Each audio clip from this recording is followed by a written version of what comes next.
हिंदू मज़हब का जिक्र अहले बैत ने भी अपनी अहादीस में किया है।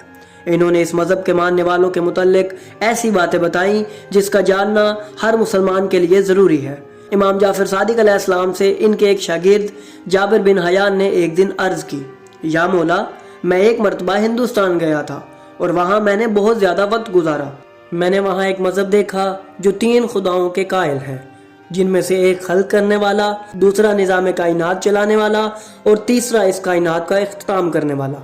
यब्ना रसूल अल्लाह, आप मुझे इनके बारे बताएं, ये कौन लोग हैं और ये किस मज़हब के कायल हैं और इनका खुदा के मुताल्लिक दुरुस्त नज़रिया क्या है। जब जाबिर की गुफ्तगू इमाम ने सुनी तो इमाम ने इससे कहा, ए जाबिर सुनो, इनकी किताबों में खुदा का हकीकी तस्वर ही मौजूद है।